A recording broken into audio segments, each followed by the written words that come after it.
నమస్తే.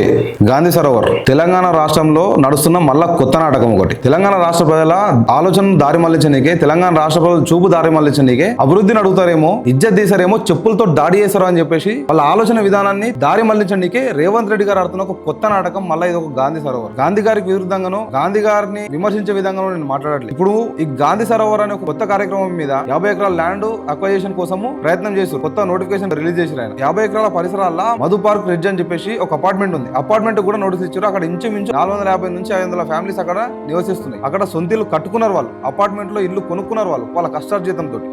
అట్లాంటి వాళ్ళను ఈ రోజు రేవంత్ రెడ్డి గారు నోటీసులు ఇచ్చేసి ఇక్కడ గాంధీ సరోవర్ కట్టేది ఉంది, డెవలప్మెంట్ కార్యక్రమం చేసేది ఉంది కాబట్టి మీ ఇల్లు మాకు కావాలి, ఈ ల్యాండ్ మాకు కావాలి, ఈ అపార్ట్మెంట్ పడగొడతాం, మీ జీవితాలు నాశనం చేస్తాం, మీ జీవితాలను ముంచేస్తాం అని చెప్పి ఒక కొత్త ప్రయత్నంతో, కొత్త ఆలోచనతోటి రేవంత్ రెడ్డి గారు ముందుకు వస్తున్నారు. ఏం చేస్తున్నారండి ముఖ్యమంత్రి గారు? మీకేమన్నా ఇంతనన్నా సోయి ఉన్నదా? తెలంగాణ రాష్ట్రం ఎటుపోతున్నది? మీకేమన్నా పాత గొడవలున్న దయ్యం వచ్చి పట్టిందా? ప్రతి ఇల్లును పోయి మేము గుల కొడతాం అని చెప్పి కూర్చుంటున్నారు. అసలు ఆ అపార్ట్మెంట్ కట్టనీకి ఎంత కష్టపడ్డారు, ఆ ఇల్లు కొనుక్కోనికి ఎంత కష్టపడ్డారు మీకేమన్నా తెలుసా? వాళ్ళు రక్తం తాగుతున్నారు, అర్థమవుతుందా మీకు? వాళ్ళు ఎంత బాధపడుతున్నారు, ఎంత గోసపడుతున్నారు? అక్కడ వృద్ధులు ఉన్నారండి, ఇది రిటైర్ అయిన ఎంప్లాయీస్.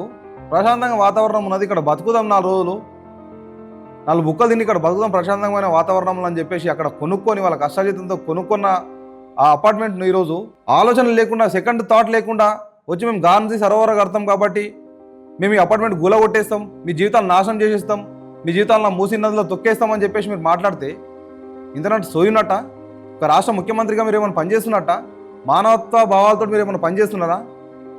మానవత్వ విలువలు ఏమన్నా మీ లోపల ఉన్నాయా? ముఖ్యమంత్రి అనే కానీ ఏమనుకుంటున్నారు అసలు? అంటే రాష్ట్రం మొత్తం బాండ్ పేపర్ మీద రాష్ట్రం మీకు అప్పచెప్పినట్ట? ఏం చేసినట్టు పని అసలు మీరు? ఆల్రెడీ లంగారాజులో బాబు ఘటన ఒక వ్యవస్థ ఉన్నది, ఆల్రెడీ అది నడుస్తూనే ఉన్నది. అక్కడ ఉన్న సరౌండింగ్ ప్రజలందరూ కూడా ఆడ ప్రశాంతంగా ఆడ గడుపుతారు.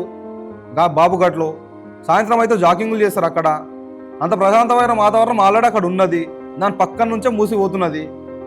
దాని ప్రక్షాళన చేస్తామన్న మీరు ఈరోజు గాంధీ సరోవర్ పేరు మీద మళ్ళీ 50 ఎకరాలను లూటి చేయాలని ఇట్లా ప్రయత్నం చేస్తున్నారు. గాంధీజీ విగ్రహం అక్కడ పెట్టడం వల్ల తెలంగాణకి ఏం ఉపయోగం అండి? పేద ప్రజలకు ఏం ఉపయోగం? విద్యార్థులకు ఏం ఉపయోగం? అన్ఎంప్లాయీస్కి ఏం ఉపయోగం? దానివల్ల ఏం చేస్తుర్రు? గాంధీ సరోవర్ కట్టి ఎంప్లాయ్మెంట్ క్రియేట్ చేద్దాం అనుకుంటారా?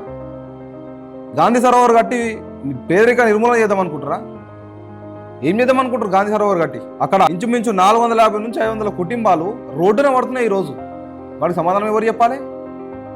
ల్యాండ్ అక్వైజేషన్ పేరు మీద మీరు ల్యాండ్ మొత్తం గుంజుకుంటుంటే వాళ్ళు ఏడుకోవాలి, ఎవరిని అడగాలి?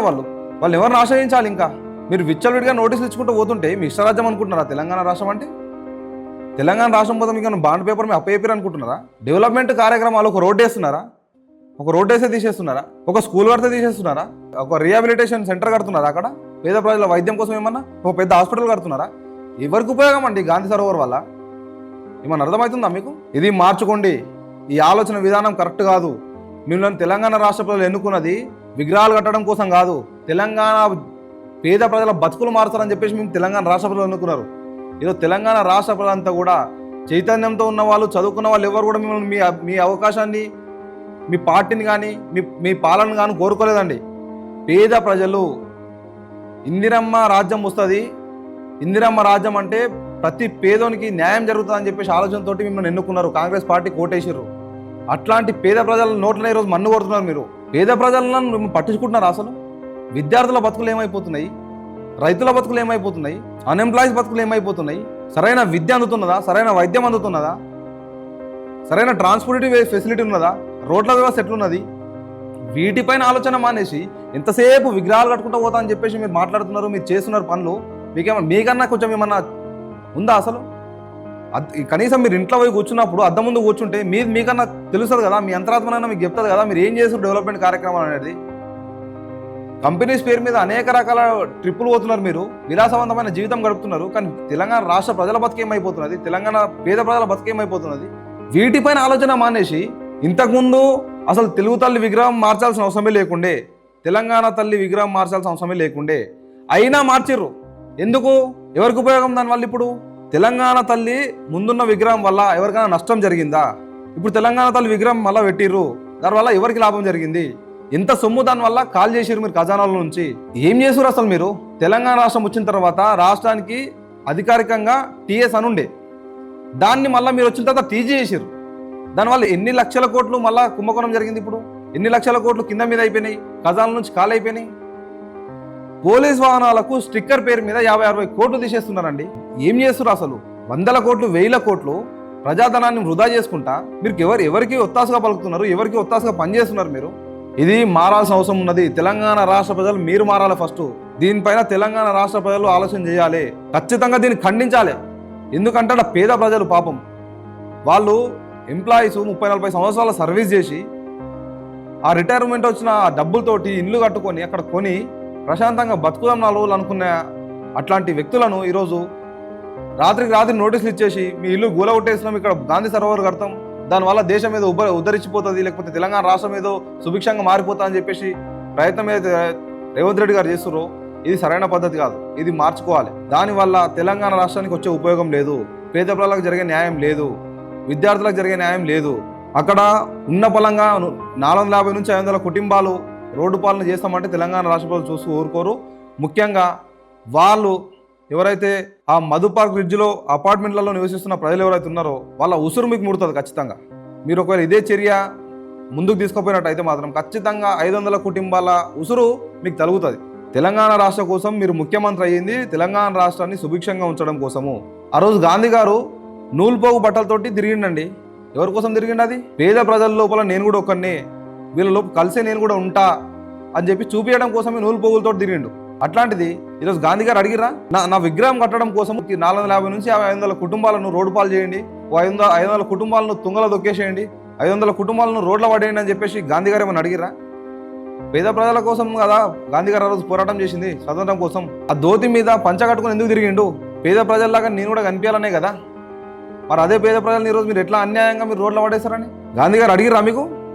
500 కుటుంబాలను రోడ్లు వేసి నా విగ్రహం కట్టండి అని చెప్పి ఎవరు మెప్పు ఉందని మీరు గాంధీ సరోవర్ అనే ఒక కొత్త ప్రాజెక్టును తీసుకొచ్చిర్రు. ఎవరికి ఉపయోగం? తెలంగాణ రాష్ట్రానికి ఎంతకు ఉపయోగం ఉన్నది దానివల్ల చూపించండి. అది ఎంత ఉపయోగం ఉన్నదో చూపించండి. ఇది మారండి, ఇది సరైన పద్ధతి కాదు. పేద ప్రజల జీవితాలు మొత్తం ఆగం చేసుకుంటూ పోతా, హైడ్రా పేరుతోటి అందరి ఇల్లు కూల్చేస్తా. ప్రభుత్వానికి సిగ్గుండాలి కొంచెం అన్న. ఆ ఇల్లు కొట్టుకోవడానికి పర్మిషన్ ఇచ్చింది ఎవరు? పర్మిషన్ ఇచ్చిన వ్యవస్థను పక్కన పెట్టి ఇల్లు కట్టుకున్న అన్యం పుణ్యం మిరగకుండా పైసలు పెట్టి కొనుక్కుంటున్నాం మనము. అన్ని పర్మిషన్స్ మున్సిపల్ నుంచి వస్తున్నాయి అంటే మన ఇల్లు పకడ్బందీగానే ఉన్నది అని చెప్పే కదా అనుకుంటారు. అసలు ఇల్లు కొనుక్కున్నప్పుడు, ఇల్లు జాగాలు కొనుక్కున్నప్పుడు వెరిఫికేషన్ చేసుకోవాల్సిన డాక్యుమెంట్లు అయ్యి గవర్నమెంట్ అథారిటీస్ ఇచ్చిన పర్మిషన్సే కదా. మరి ఆ పర్మిషన్స్ ఉన్న ఇళ్లను కూలగొట్టడానికి మీరెవరు? సిగ్గుచేటు. మీరు చేసిన కార్యక్రమాలు, మీరు చేసిన కార్యకలాపాలు కోర్టు మీదకి తీసుకొస్తే కోర్టు తుప్పు నుంచింది. ఆ విధంగా పనిచేస్తున్నారు మీరు. ఏ ప్రాపర్టీ అయినా కొనుక్కునేటప్పుడు as per the government rule correct document ఉందా లేదా చెక్ చేసుకుని ఆ ప్రాపర్టీని కొంటారు కదా. మరి అన్ని డాక్యుమెంట్లు ఉన్న ప్రాపర్టీని మీరు ఎట్లా కూల్ చేస్తారు? ఇట్లా చూసుకుంటూ పోతే అనేక రకాలు పేద ప్రజల మీదే పడ్డారు మీరు. వాళ్ళ ఉసురు ముడుతుంది మీకు. ఈ సరైన పద్ధతి కాదు, మార్చుకోండి. ఎందుకంటే మిమ్మల్ని రాష్ట్ర ప్రజలు తెలంగాణ రాష్ట్ర ముఖ్యమంత్రిగా కాంగ్రెస్ పార్టీని కానీ కాంగ్రెస్ పార్టీ ముఖ్యమంత్రిని కానీ చేయాలనుకున్నది తెలంగాణ రాష్ట్ర భవిష్యత్తును మారుస్తారని, నిరుద్యోగుల భవిష్యత్తు మారుస్తారని, వృద్ధుల భవిష్యత్తు మారుస్తారని, విద్యార్థుల భవిష్యత్తు మారుస్తారని. కానీ మీరు చేసిన కార్యక్రమం ఏదైతే విగ్రహాలను కట్టుకుంటూ పోయే ప్రయత్నం ఏదైతే చేస్తున్నారో ఈ సరైన పద్ధతి కాదు. విగ్రహాలను కట్టుకుంటూ పోతున్నారు మీరు. కేసీఆర్ గారు కట్టినటువంటి 125 అడుగుల అంబేద్కర్ విగ్రహానికి అంబేద్కర్ జయంతి రోజు దండేసే దిక్కు లేదాడ. ఇంకెవరికైనా విగ్రహాలు? పేద ప్రజల జీవితాలు మార్చిన అంబేద్కర్ విగ్రహానికి పూలమాల వేయడానికి కూడా మీకు దిక్కు లేదు. అట్లాంటి పరిస్థితుల్లో ఈ కొత్త విగ్రహాన్ని తీసుకొచ్చి మళ్ళీ ఏం చేస్తారు? ఏమైనా ఉపయోగం ఉన్నదా? ఒక మహాత్మా గాంధీని గౌరవించాలంటే విగ్రహం కట్టి కాదండి. విగ్రహం కట్టకుండా మహాత్మా గాంధీ ఆలోచన విధానం ఏది ఉందో, పేద ప్రజలకు న్యాయం చేయాలనే ఆలోచన ఏదంత ఉందో దాని దిశగా పనిచేయాలి మీరు. మహానుభావుడు అంబేద్కర్ గారి విగ్రహానికి అంబేద్కర్ జయంతి రోజు దండేసే దిక్కులేదాడ. ఉన్న విగ్రహాలను పట్టించుకోకుండా లేని కొత్త విగ్రహాన్ని తీసుకొచ్చి మళ్ళీ పెట్టి ఎవరినో పేద ప్రజలు అన్యాయం చేస్తాము, ఎవరో 500 కుటుంబాలను రోడ్ల వాడేస్తామంటే ఎవరు ఊరుకుంటారు? చూసు జనాలు ఏమన్నా పిచ్చోలనుకుంటున్నారా? రాష్ట్రం మొత్తం తిరగబడుతుంది, రాష్ట్రం మొత్తం తిరగబడే పరిస్థితి వస్తుంది. అది రాకుండా చూసుకోండి, మారండి. మారి మీ నోటీసులు ఏవైతే ఉన్నాయో వెనక్కి తీసుకొని వాళ్ళని ప్రశాంతంగా బతకనియండి.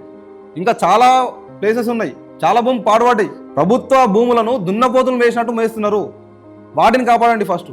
ఆ ప్లేస్లలో పోయి కట్టండి మీరు విగ్రహాలు కట్టాలనుకుంటే. ఎట్లాగో పేద ప్రజలకు ఆ భూముల వల్ల ఉపయోగం లేదు. ఆల్రెడీ మీరు క్లియర్ కట్గా చెప్పేసారు భూములు లేవు ఇంకా అని చెప్పి. పేద ప్రజల కోసం భూములు లేవు పంచనీకి అని చెప్పి మీరు చెప్పేశారు. మీరు పదవులకు రాకముందు ఒక లెక్క, పదవులకు వచ్చిన తర్వాత ఒక లెక్క మారారు. తెలంగాణ రాష్ట్ర ప్రజలు మొత్తం కూడా గమనిస్తున్నారు. కానీ మీరు ఏదైతే ఈ 500 కుటుంబాలను రోడ్ల వాడడానికి ప్రయత్నం చేస్తారో దీన్ని తెలంగాణ రాష్ట్ర ప్రజలు అయితే చూసుకుంటూ ఊకోరు. ఖచ్చితంగా దీనికి తగిన బుద్ధి చెప్తారు. మీరు వెంటనే మీరు ఇచ్చిన నోటీసులు రిటర్న్ తీసుకొని ఆ 500 కుటుంబాలను వాళ్ళ మానాన వాళ్ళని బతకనియండి. అట్లా లేని పక్షంలో రాష్ట్ర ప్రజలు ఏం చేయాలో, ఏం నిర్ణయాలు తీసుకోవాలో ఆ రకంగా నిర్ణయాలు తీసుకుంటారు. మీకు తగిన బుద్ధి చెప్తారు. ఇట్లాంటి పరిస్థితులపైన ప్రశ్నించే గొంతుగా మేము ఉంటాం. ఖచ్చితంగా మీ సపోర్ట్ మాకు అవసరం. కాబట్టి ఖచ్చితంగా వీడియో చూసి నచ్చినట్లయితే లైక్ చేసి కామెంట్ చేసి షేర్ చేయండి. అట్లనే మా ఛానల్ సబ్స్క్రైబ్ కూడా చేసుకోండి. తెలంగాణ రాష్ట్రం జరుగుతున్నటువంటి విషయాలు ఇంకా కూడా ఇట్లాంటి అప్డేట్లన్నీ జనాలకు తెలవాలంటే మీ ఫ్రెండ్స్కి షేర్ చేయండి. అట్లనే మా ఛానల్ని ఖచ్చితంగా సబ్స్క్రైబ్ కూడా చేసుకోండి. Thank you.